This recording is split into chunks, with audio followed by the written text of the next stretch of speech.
Oke, halo dulur. Selamat datang di Made United, channel fans MU paling netral. Menang dipuji, kalah dibully.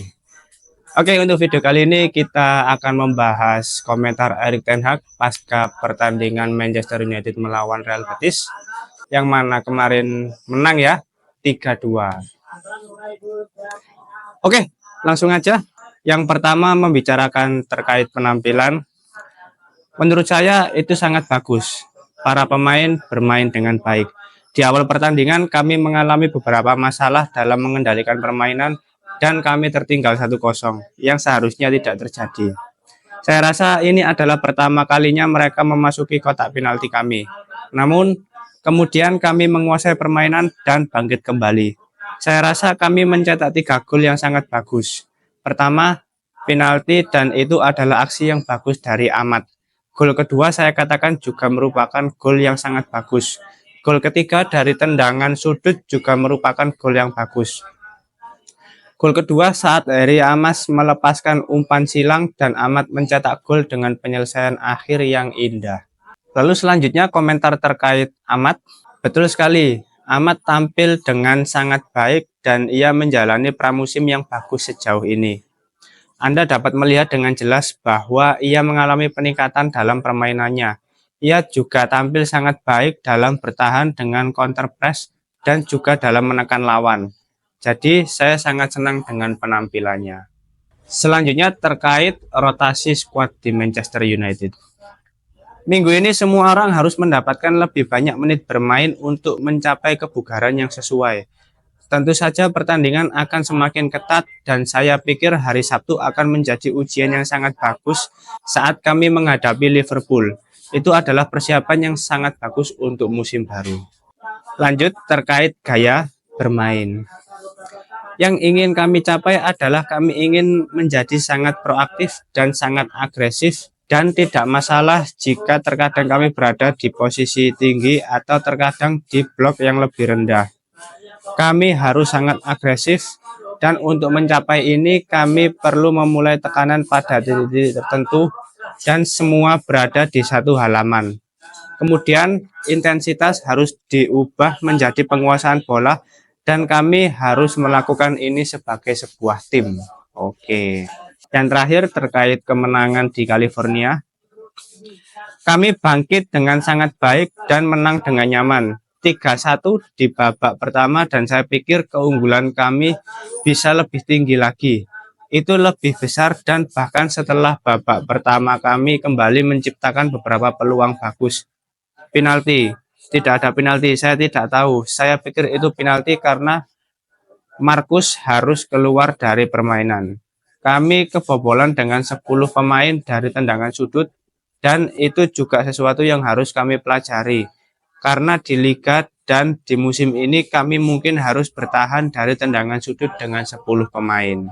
Oke, dari beberapa komentar Erik ten Hag terkait kemenangan kemarin melawan Real Betis, memang ada beberapa hal yang perlu kita garis bawahi. Yang pertama terkait kemenangan melawan Real Betis ya. Untuk di babak pertama kemarin memang Manchester United bermain sangat bagus ya. Secara pressing, secara taktik, overall secara permainan memang bagus dan mendominasi permainan. Itu ditunjukkan dengan skor akhir 3-1 di babak pertama. Namun ketika babak kedua ya ada perubahan kualitas dari segi pemain, dari segi mentalitas para pemain itu bisa ditunjukkan karena di babak kedua menurutku yang paling menonjol hanya Mason Mount. Selebihnya tidak ada pemain yang tampil impresif ya. Bahkan Anthony pun ya Anthony lagi, Anton lagi, Anton lagi tidak bisa tampil maksimal. Selanjutnya terkait Amad Diallo, nah ini pemain ini selama tur pramusim ini memang benar-benar menunjukkan peningkatan kualitas ya dari musim lalu, dan di pertandingan kemarin dia mencetak 1 gol, bahkan di 2 pertandingan terakhir dia memberikan kontribusi gol bagi Manchester United. Ini menunjukkan ya bahwa pemain ini memang ada progres secara kualitas individu. Dan yang diharapkan oleh Erik ten Hag tentunya adalah konsistensi di setiap penampilannya. Nah, ini kan yang paling sulit diterapkan di Manchester United ya. Apalagi ini masih tur pramusim. Oke lah, kamu bagus di tur pramusim. Tapi apakah nanti ketika Premier League sudah berjalan, kompetisi Eropa sudah berjalan, kamu bisa tetap tampil konsisten seperti itu. Yang mana lawan yang akan kita hadapi tentu akan semakin sulit. Nah, ini kan yang akan jadi pertanyaan. Lalu selanjutnya terkait rotasi pemain. Nah, seperti yang aku katakan sebelumnya, tujuan pramusim ini adalah mendapatkan kebugaran bagi para pemain. Ya, agar pemainnya tidak kaku ya. Nanti yang dikhawatirkan kan ketika liga sudah berlangsung, para pemain ini masih belum benar-benar fit kondisi tubuhnya. Nah, ketika dipaksakan bermain di Premier League dengan tempo permainan yang tinggi, ya pasti nanti resikonya ada cedera dari para pemain, dan itu terbukti oleh Leny Yoro dan Rasmus Højlund. Nah, nanti ket main moro-moro kecetit tuh kan gak masuk gitu loh. Jadi memang tur pramusim ini Erik ten Hag benar-benar memastikan bahwa setiap pemain mendapatkan menit bermain yang cukup, mendapatkan kebugaran yang sesuai dengan kebutuhan tim, dan terhindar dari resiko-resiko cedera seperti itu. Lalu terkait gaya bermain, di sini Erik ten Hag menyampaikan bahwasanya dia ingin timnya bermain secara proaktif dan agresif. Gaya bermain yang diinginkan Erik ten Hag ini menurutku hanya terrealisasi di babak pertama. Karena di situ kita bisa melihat secara taktikal para pemain memang bisa benar-benar bisa menerapkan skema dari apa yang diinginkan oleh Erik ten Hag.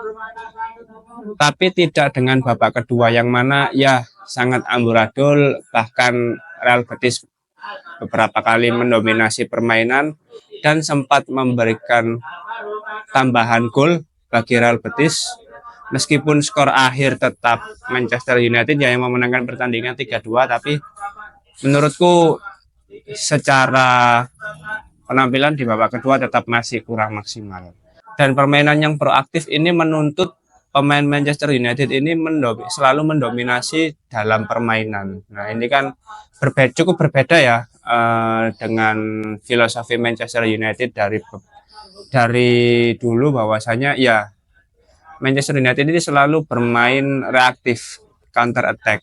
Tapi untuk saat ini memang Erik ten Hag ini kalau kita lihat dari klub sebelumnya di Ajax, secara taktikal memang berbeda ya, yang mana pemain selalu mendominasi permainan. Lalu para pemain juga melakukan build up dari bawah, dari kiper. Jadi tidak hanya bermain pragmatis seperti itu. Dan Jason Wilcock selaku Dirtek Manchester United juga ingin menerapkan hal yang serupa. Nah, jadi ini pelan-pelan mulai diterapkan kembali, karena seperti yang kita tahu di musim kemarin Erik ten Hag mencoba menerapkan gaya bermainnya seperti itu, tapi sangat amburadul ya, tidak berjalan dengan baik. Berbeda dengan ketika musim pertamanya di Manchester United, yang mana masih menerapkan gaya permainan reaktif, counter attack.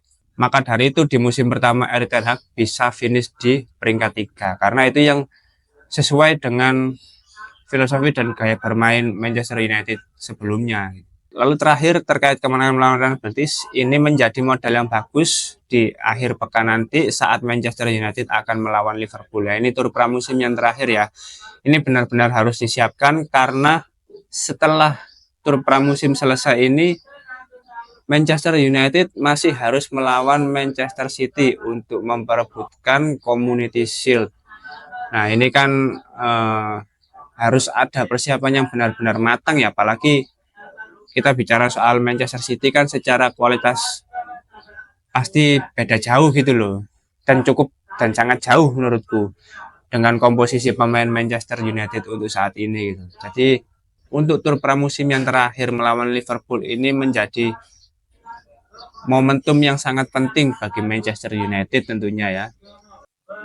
Oke, mungkin itu dulu info terkait komentar Erik ten Hag pasca pertandingan melawan Real Betis. Terima kasih sudah menonton video ini. Jangan lupa like, komen, dan subscribe. Salam.